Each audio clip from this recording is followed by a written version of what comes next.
Hello, welcome back. I'm glad you're here. Hope you're doing well. I'm Jimmy. We're making it work if you're new. You're gonna spend a day in the repair shop with me. 40 years experience, master mechanic, getting a little old, getting a little bald. That doesn't stop me. I still put in the work of a teenager. At least that's what my wife tells me. She says, relax, you're getting a little old. That's not nice. Anyway, guys, enough horsing around. Got a couple of cars from yesterday.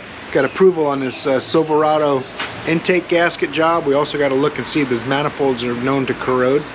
And it looks like someone may have done it at one point. So if that's the case, it may need a lower manifold. They're trying to see if they can find a good used one. They're not available new anymore. We'll cross that bridge when we get to it. Let's try to learn a thing or two, have some fun, and get some stuff done today. Stay tuned. As you guys see on the 62, I started cutting out the rusty rockers. That's what we're dealing with in there. That's all the stuff I cut off. And no worries, I know it looks pretty radical, but it's not so bad. I got all new metal right here. New inner rockers, new outer rockers, all little braces, a little kick panel section, the floor pan, because obviously you can see the floor is pretty rusty. I don't know, some of you guys might not be interested in the project truck stuff, but just in case you might be interested but don't know about it, those videos are on Sundays. Before we start the day in the shop too, one more thing. Got some new stickers. Don't be a tool snob. You guys know the deal. Spend the money when you need to, save the money where you can. Alright, first thing this morning, the young apprentice is having a hard time with these. The nuts won't break loose from the inner tie rod. So I got the old Muller Keps monstrosity on there to hold it while I try to turn the nut on it. And we'll see how it goes.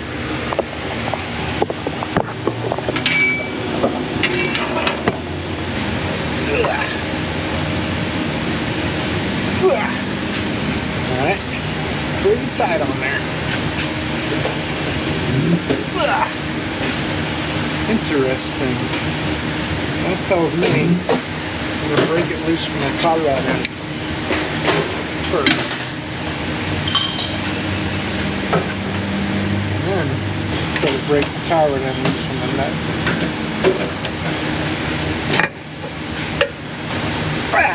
Woo-wee! She's not going to come too loose, so no good. I'm going to have to get a torch. A little heat in you, and we should be good to go.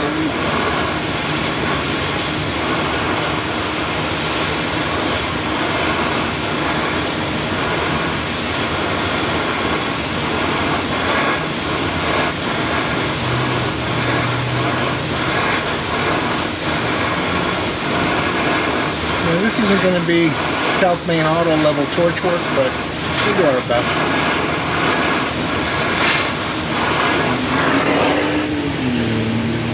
It's okay if it cools a little. Just don't want it to cool a lot.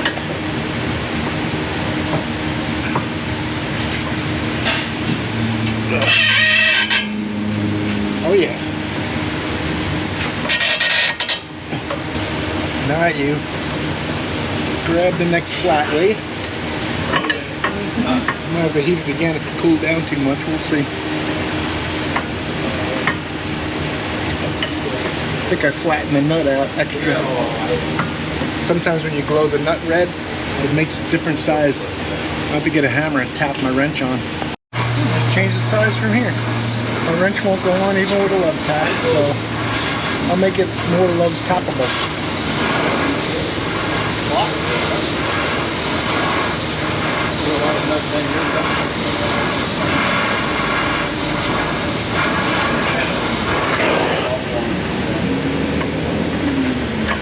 Probably not the best thing for your wrench.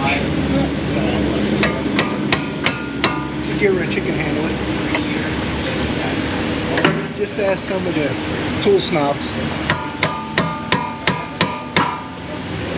They'll tell you.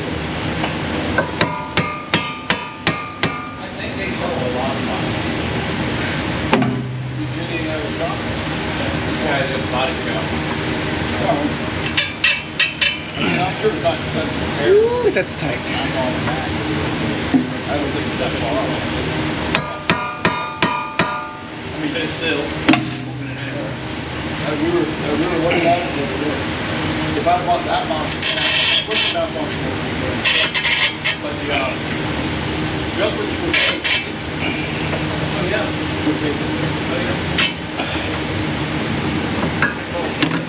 Well, it's going, but it's going to be a while.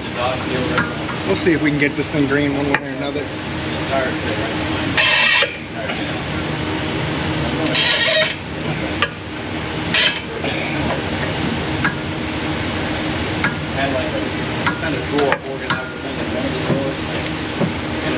Well, it's getting close now. We're almost in the 20s.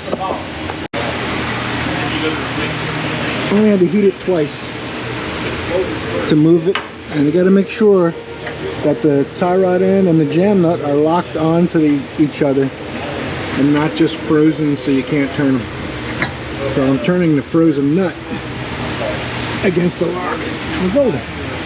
Same process on the other side. Now,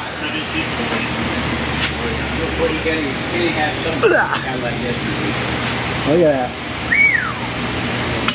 Meanie greenie. Little bump on the right side here.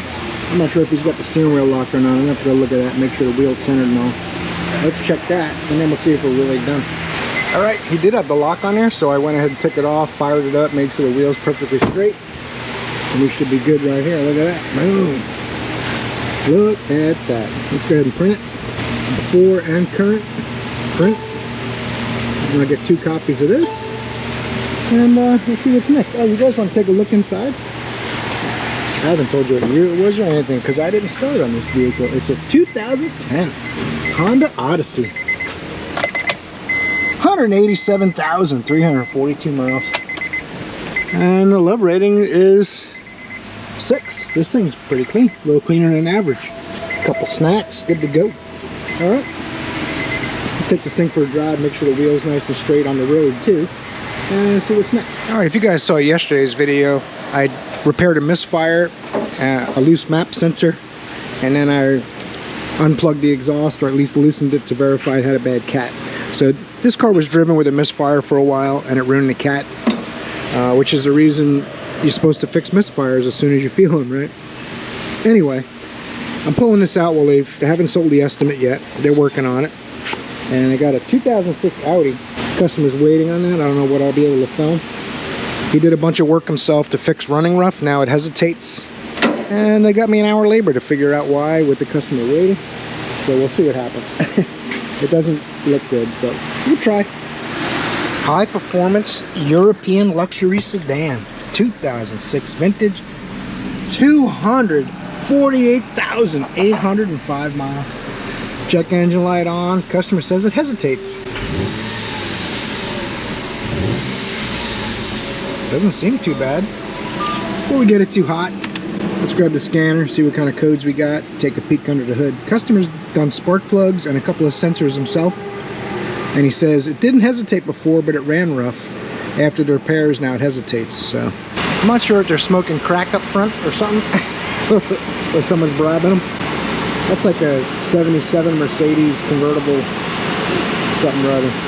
So yeah. Oh my goodness. Hey, it's the weekend. Stay positive. Very carefully pulling it off of there.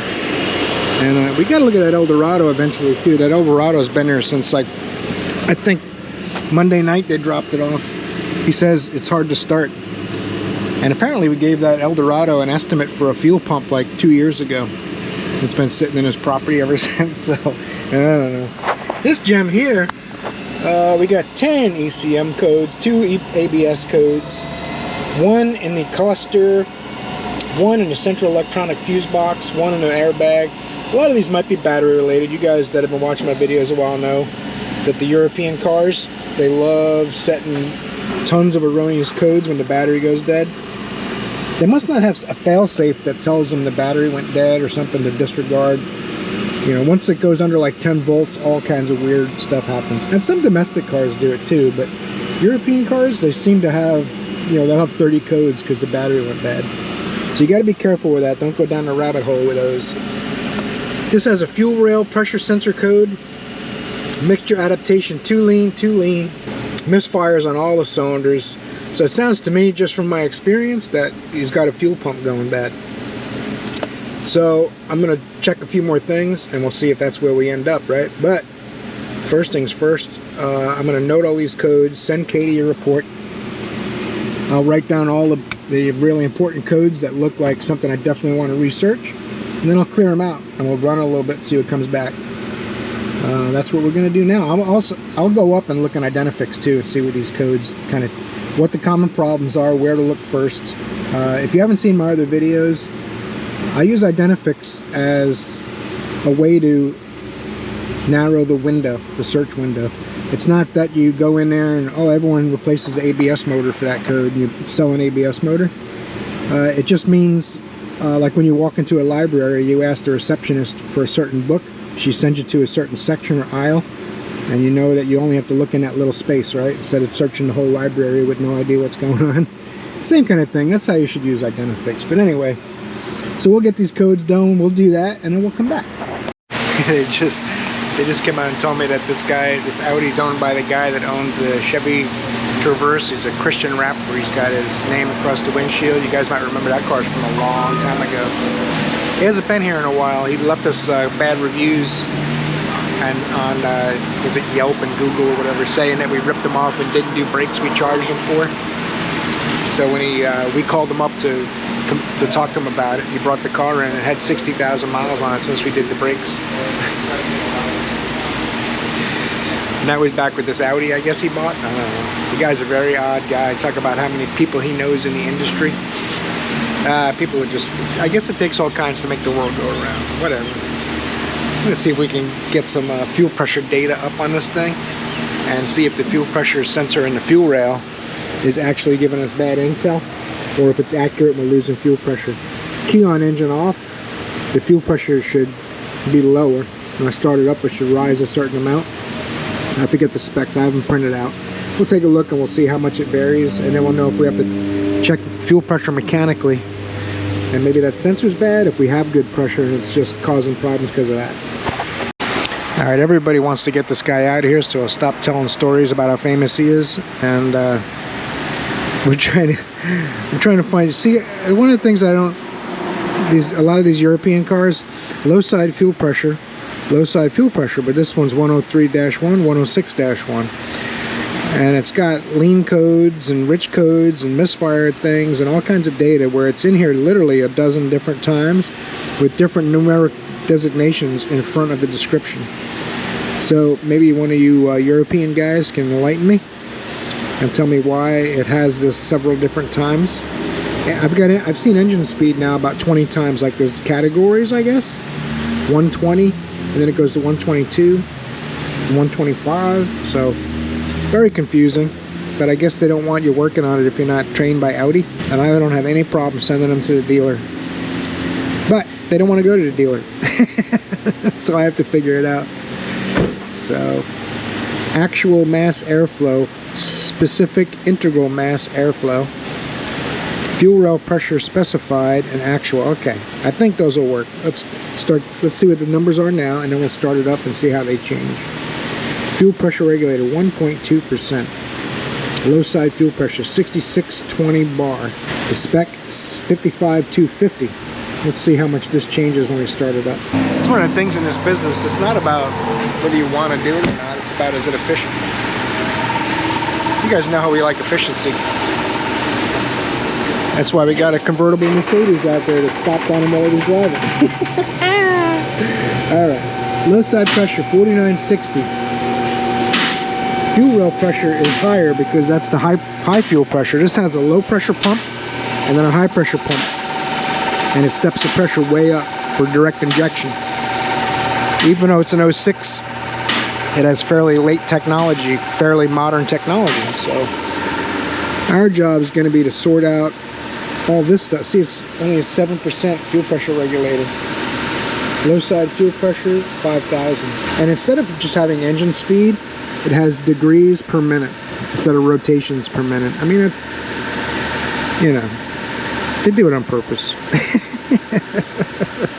It won't stop me from figuring it out. They'll just make it more expensive for their customers who don't want to go to them to have it fixed. So We will sort this out. Let me go look up the specs on this fuel pressure, see what it's supposed to be. I wouldn't be surprised if it's got a fuel pump issue that's intermittent, and we're gonna have to try to get it to do it. And we're about a half hour in already, just on the research I did. Everyone's doing fuel pump control modules, fuel pumps in the tank, and the high pressure injector pumps go bad on them too. So not a lot of help with all that, but I'm gonna look up the specs, then we're gonna try to get it to do it. That's the bottom line. High performance BMW luxury SUV. It's been here for a while. Written 50 tickets ago. So I guess it's waiting for me. It smells nice in here. It literally smells like a new car. Oh, they got the battery cover off. It's a no start. Well, yeah, it's not gonna start if the battery's dead, duh. Pretty clean car. The love rating on this thing's like a 7. It's like a 2005 or something like that. What year is it? 2005. 405. Super clean. Get this rear tailgate open. Get my jump box on there and see what happens. Well, I got my jump box hooked up, but not even at 12 volts. It's probably not going to start it. I'm going to have to get my other one. I need a new jump box. Those cool little LiPo ones, like I mentioned earlier, they time out. So if it's not charging, they're no good.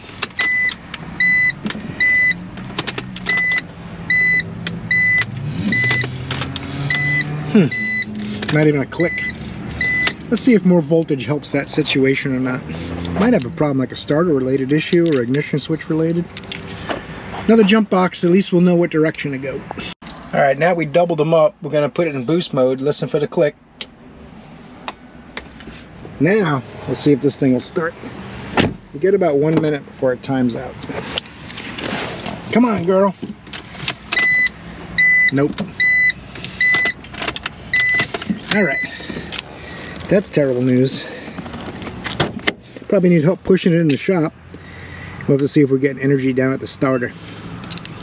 Alright, we'll do that and we'll come back. Customer said the vehicle sat for 2 weeks and the battery was stone dead when they went to get in it. So maybe the battery just needs to be charged. I don't know, it's kind of strange. I did notice that the center dome light was staying on. Now I do have the tailgate open to charge the battery. I also got the, the standard dead battery codes in a European car. I'm going to look at the ECM codes. Main relay switching delay, speed limitation, throttle starting test, adaptation values incorrect. Could just be angry that the battery went dead. I don't know.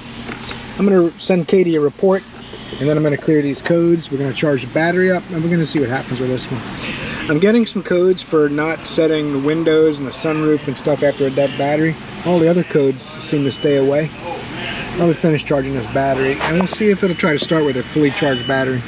Alright, this is a hard code in the ECM, 27A4, and what I'm reading here is the engine computer and the security system, which they call EWS. Must be German, I'm guessing. Und the finest automobiles in the world. Serious problem with the module itself, communication issues between the DME and EWS. Many BMW owners have to reprogram keys or fix the fob's internal components to clear this code. Something going on maybe with the key, maybe this is their backup key or the battery's dead, but it will not try to start after charging the battery for a little bit. So I'm going to look in this thing and see if there's a battery in it we can pop in.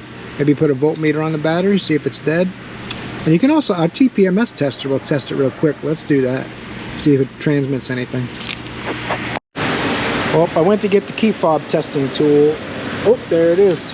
I was just going to say, I can't find the key fob testing tool. This one's dead. Hooked it up so I can charge it. And then Riley brought me the other one. Oh, the young Jedi is learning well. Let's go in here to sensor. Oh, you got to do this. It's not a touchscreen, silly. Shows you how often I use it, huh? And it won't let you just push the arrow and scroll up. This thing's like a Commodore 64 TPMS tool. Very expensive too. And it still doesn't do anything that a modern tool should, like scroll for you when you push the button. You got to keep pushing till you get to BMW. Press a key fob button. Bang. That worked. Bang. That's weak. That works. So this button intermittently works. If you get really close to the antenna, it'll probably read it higher. See how far away it'll work. Wait till that screen goes to 0. I'm gonna hold the key up here. Yep, it's still doing something, so it shouldn't be stopping it from starting if this is the correct key, and since it turns the ignition, I would assume it is. All right, let's let this battery, the battery is only at 11.8 volts. I'm wondering if maybe when it goes higher, it'll work, but I don't think it will. But we'll cross that bridge. We got an AC check. Customer's waiting on that one, so we'll take a quick look at that while we let this charge some. Kind of strange. AC check. Ticket was written on the 28th of February, 700 tickets ago. Weird noise at light, foot on brake, kicking sensation, new when releasing pedal. I'm just gonna row my boat, that's all. Well, that's good. It's a normal Silverado, not one owned by a crazy person like that. I thought that's the one they wanted me to check the AC on. They were like, the customer's waiting. I said, that truck's been here all morning. The reason this ticket is old is because we put a motor mount on it to try to fix the fact that it was going gunk gunk when you hit the gas and let off. So they had that on the ticket. He's never paid for the motor mount, I guess. It must be a good customer. They let him take it without paying for it. So from February. So he was supposed to bring it back like within a few days to see if it felt better to him or not, if the broken motor mount was the problem. Anyway, so all we're really doing in this is an AC check. She said, don't worry about that stuff. All right. 2006 Silverado, 207,046 miles, as you can see right there. It might look like it's flashing, but it's not. Camera frame rate and LEDs have a frame rate, and if they match, you see it blink. That's why you can see videos with helicopters in the air, and the blades look like they're stopping. It's because the camera's frame rates. All right. Let me see if this thing has Freon in it first. It definitely does not work at all. So, where's that machine at? I'm not seeing any dye, any traces of green anywhere. The only place that's wet is around the ports where you hook the machine up. And these do sometimes leak from there. One cap was crazy tight on the high side, and the cap on the low side was loose. I don't know if you guys can see the dye. There's already dye in the system. You can always look at the ports and see the dye. So you know it's got dye in it.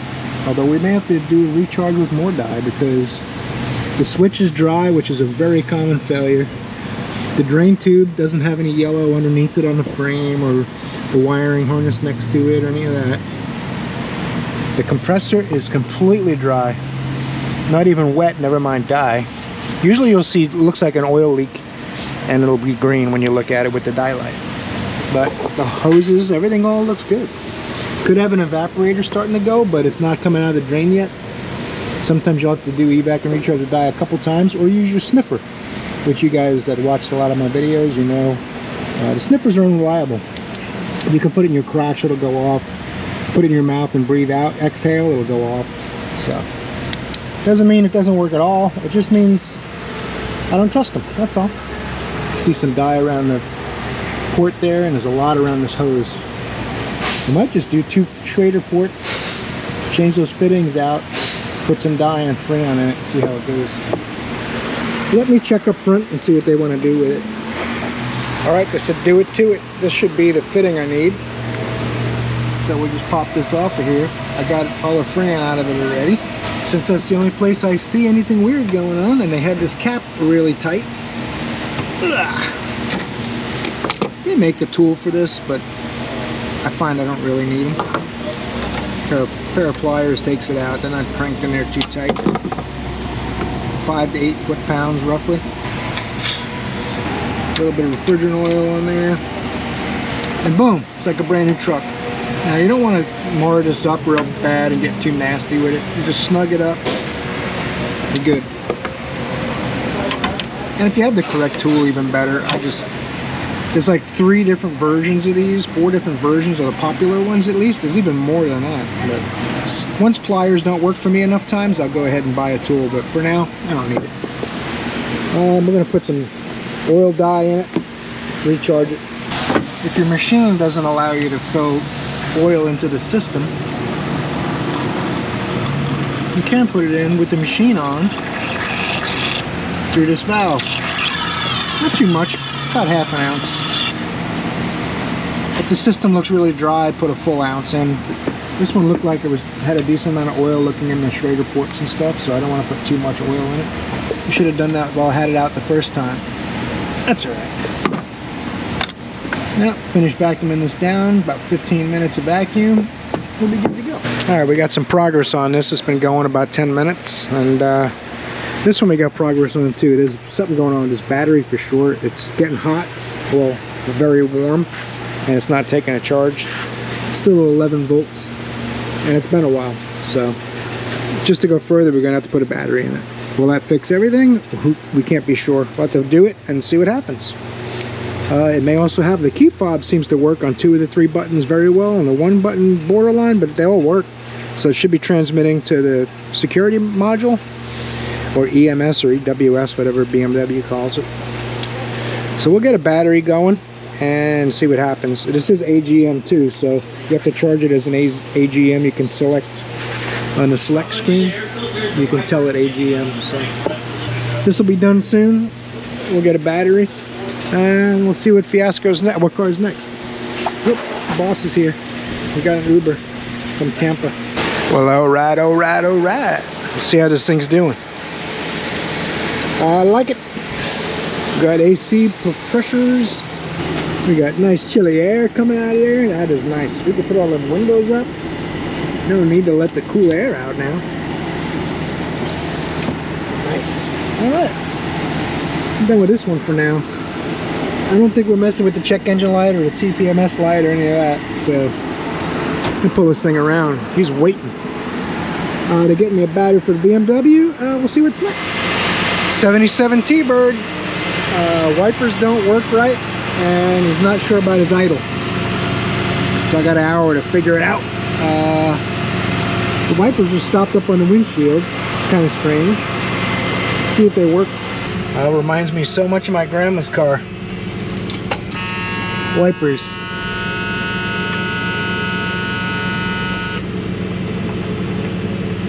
Something going on with the button. The knob's just floating. It's not connected. Well, that's not right.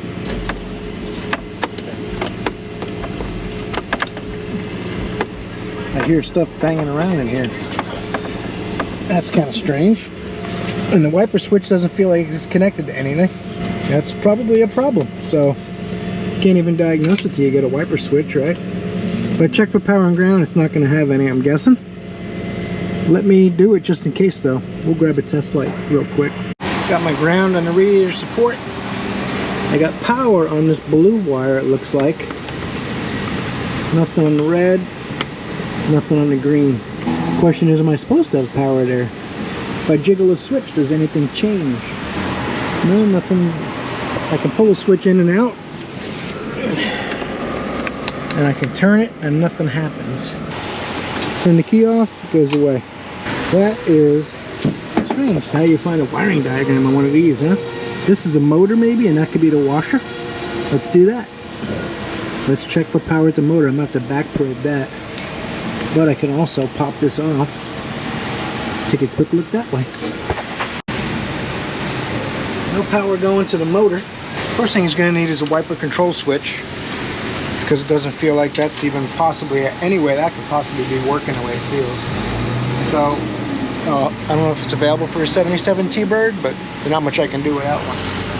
Except for wiring something else, start customizing stuff. I don't know. Let's look at this idle too. He's got a concern saying, is my idle correct?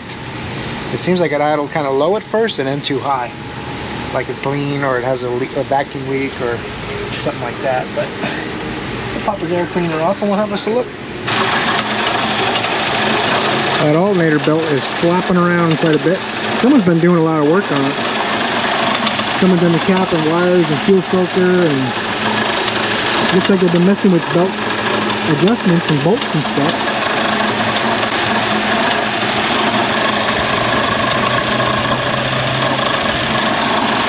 Alright, that's not so bad. I think the idle's a little low with the AC on. And it's a little high with the AC off. Usually that means you loosen this nut and turn the solenoid so it won't be so high with the AC on. It's 5/8, not 9/16.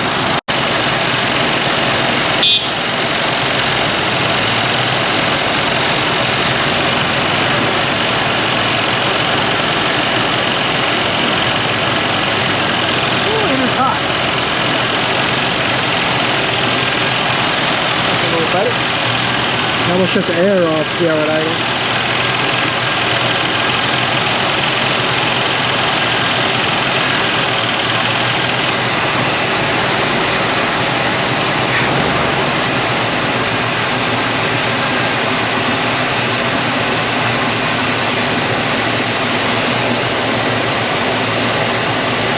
Now when you first turn the air on, it won't raise the idle because the solenoid can't push the throttle up.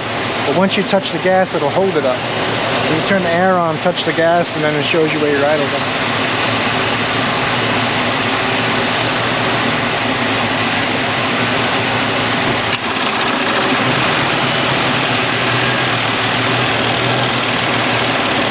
That's pretty good. You want it to be about the same with the air on and with the air off. Within about 50, 100 RPM at the most. I think we're pretty good right now. Could be a tiny bit high, but if I go lower, that belt's gonna flop even more. All right, I'll let them know up front. I adjusted the carburetor pretty good. You need that wiper switch, and then we can go a little further on the wipers. The linkage feels good. It's all still connected. Can't test the motor yet. I could run the motor with power and ground, but when I see that wiper switch is broken, I'm thinking we probably can't get it, but we'll see. Let's begin an alignment. Use the zebra tool. Hopefully it'll work. Doesn't seem to like that barcode. Try that one. 2019 Mercedes. Mercedes put a really cool barcode in there that my Hunter machine won't read, so I had to enter the VIN manually. Oh, that's not what I want. There you go. Shift J-I-M-M-Y. Jimmy making it work. Wheel alignment time. Alright, now because this has push button start and it won't let you take it out of park with the door open, you can't roll it or anything without the engine running. So we'll just get in it and drive it forward to do our compensation. Alright. Service overdue by 800 miles. That's a shame. Not my car. I can only make recommendations. So get this forward till it all turns green. Why is it in park? I have it in gear. Oh, waits for you to hit the gas. It won't take it out of park till you hit the gas. It's not enough just putting it in gear. Mercedes. Alright, let's sweep the caster now. That's what it's asking. That's what it's getting. Sorry about the air conditioning noise. It's a little hot today, so I'm leaving the air on.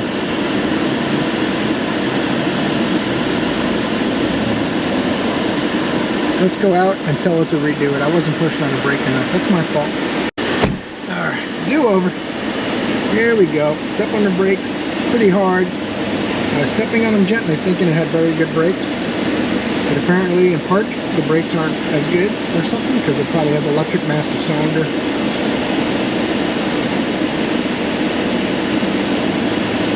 Uh-oh. Well, that's got a lot of toe action going on. Let's get this wheel nice and straight. Now we can turn it off, put the lock on the steering wheel so that the steering wheel doesn't move while we make adjustments. We're going to start in the rear. You always have to do the rear first, and then we can do the front.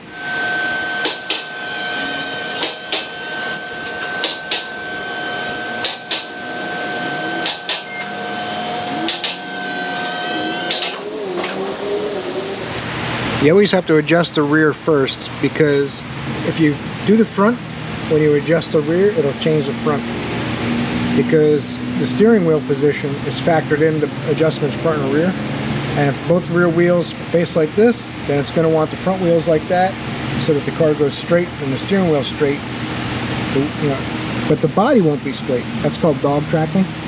That's what this thrust angle means, 0.3 degrees of dog tracking. The vehicle will go down the road slightly like this. That's not enough that you would see it, but that's basically what the car's doing, like a NASCAR car, just slightly sideways. So you always want to do the rear first. That'll affect your steering wheel angle. So that's what we're gonna do. We don't need much. You gotta get this somewhere between 0.03 and 0.27. The optimum is dead center in the green. Anywhere green is acceptable. Body shop alignments, all they care about is it's green, they can ship it. I try to do them a little bit tighter than just green because variations left to right are a factor and all those kinds of things. We'll explain that when we get to the front. Now, so I can see it better from the back, I'm going to go to show bar graphs, and that'll give me a bigger picture to look at from the back of the car. And you'll see when I adjust this toe, it's going to correct the total toe and the thrust angle as well. 18 on the lock nut. The other side, which is the interesting side, is the triple square that you adjust it with. Now, I want to tow this out, so I need to turn this cam.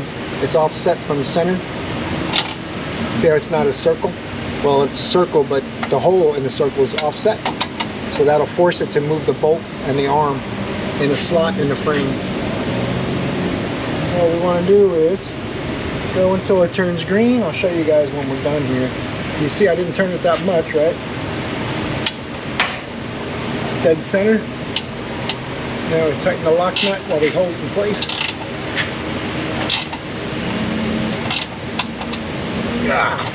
Suspension bolts, always good and tight. It's a German car, so it's not just good and tight. Alright.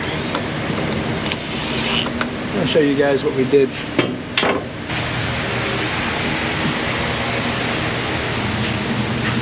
Adjusted this. That's the measurement that was read at 70 before. Now it's at 14. This one's a little bit negative, but it's okay. Total toe's good and the thrust angle's good, all within tolerance. So now we can go to the front. See how the front toe looks. Oh, it's going to want me to do, I don't want to do wind toe. I'm just going to adjust the front. Adjust rear, adjust front. Boom. I don't want to do wind toe. Alright, let's do this. Show bar graphs. Now I can just adjust the front toe. You see how the front was not so far out before? When I adjusted the right rear, it made the right front off because it's looking at the dog tracking effect and thrust angles. Now I've corrected the thrust angle in the rear, so it's going to show me thrust angle in the front. So we need to adjust this quite a bit outward. It's too positive now. And the arrow shows you that it's in too far, it has to go out. Same thing with this one, it's got to come in slightly. But this is so close that I'll adjust this first. Sometimes this will move slightly. Even with the steering wheel lock, there's always a tiny bit of play. So let's do this wheel and see where we're at. Correcting this will correct total toe and steer ahead, just like it did in the back. Alrighty now. Now I'm going to tow this out, so I'm going to go the other way. Lengthen this tie rod end.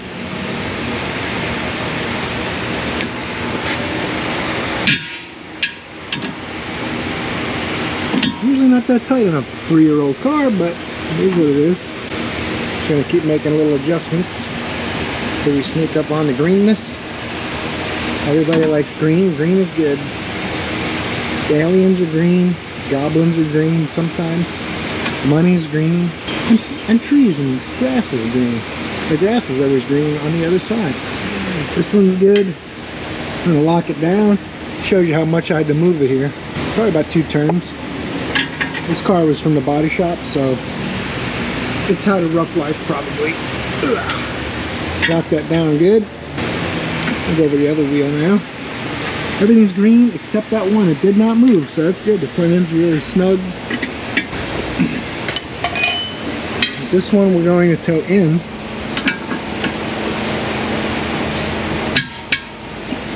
It's not going to take much.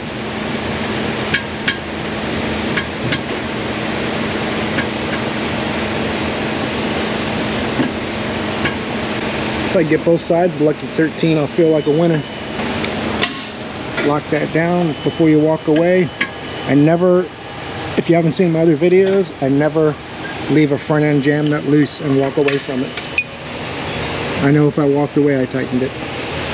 I'd rather loosen it again to adjust it further if I have to. There you go. Virtual view. The reason that these are gray is I didn't put the ride height in. It doesn't show me where to measure the ride height. The Mercedes mechanic might know. And for 1 hour, I don't know. So we went ahead and aligned it, set all the toe. You can see the variation from left to right's pretty good. 9.3, 9.4, 6 and 6. Everything's very good. So it would all be green anyway. So we're gonna print this. See our steer ahead, shows you the wheels are straight with the center line of the car. Everybody wins. I always take a wheel alignment down the road and verify my steering wheel straight. The machine shows me it is. I'm eyeballing it though, so I want to make sure when I go down the road it looks straight to me. So, because a customer, after a wheel alignment, if that wheel is off this far, they'll come back and say the wheel's not straight. So, not all of them, but most.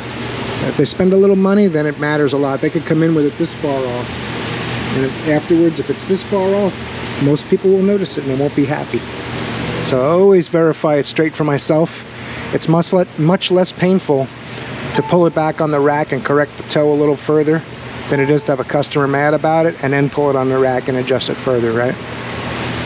That alignment's done. Boom. All we got to do is see what's next. The Buick, I did a tune-up, the misfire one with the AC that she said worked before. And now apparently she approved the AC condenser. Joe looked at it because I was busy on other things. She approved it. He did the condenser. Now she says it's covered under warranty. So they explained that the warranty company didn't cover that and you authorized the repair. She said, no, I didn't. You know, sometimes you can tell right up front what customers you need to fire right off the bat. So it's been a problem all along. Miscommunication or something. I don't know what, but something's just not right. So, this customer, much the same. He says it can't be a bad battery. I just had that battery checked and they said it was good. I'm like, well, I've had it on the charger now for 5 hours and it's still at 15 amps and 12.3 volts and the battery's getting hot. And I have the car disconnected to make sure there's no draw. I checked it. It was at 0.15, which is a little high, but shouldn't be high enough to make the battery not charge. So the battery's bad and there's other problems. And the customer's already given us grief as well. So we'll see what happens. It's been one of those days. It's alright. It's alright. Still having a pretty decent day, believe it or not. The Thunderbird, the customer I was telling him, I said the wiper switch is broken. He goes, oh yeah, and he gave me a Ziploc bag with all the parts that fell out of the wiper switch. So they can't find the wiper switch, of course, but they're still trying. No one's looked at the Mercedes that died on the custom all they were driving still, or the Eldorado that's been sitting for 2 years. And we'll see. I might look at one of them next, because I'm about to go say, what else do we have? And we'll see if that burns me. You guys might remember that Eldorado truck. I did a short on it, and I fixed the AC, I think it was, a couple months ago. Now somebody's got a bad starter. It doesn't crank, it just goes click. So we just, 7 of us tried to push it in, or however many of us there was, and we couldn't do it. We had to get one of the push trucks that we use for garbage, a little Toyota, pushed into Silverado. I mean, Eldorado. Not a lot going on. The day's winding down, and I'm playing with the old project truck, cutting this piece out, get ready for this piece. But I'm gonna put the section of floor in first before I put anything that goes over it. So that's where we're ending today's video, guys. I apologize. I thought there was gonna be something else going on, but everyone's running around in circles trying not to get the 82 Eldorado. So I'm sure I'll do it Monday morning. Thanks for watching. It's been my pleasure. I'm glad you spent the day with me. Thanks. I'll see you in the next video. You're awesome.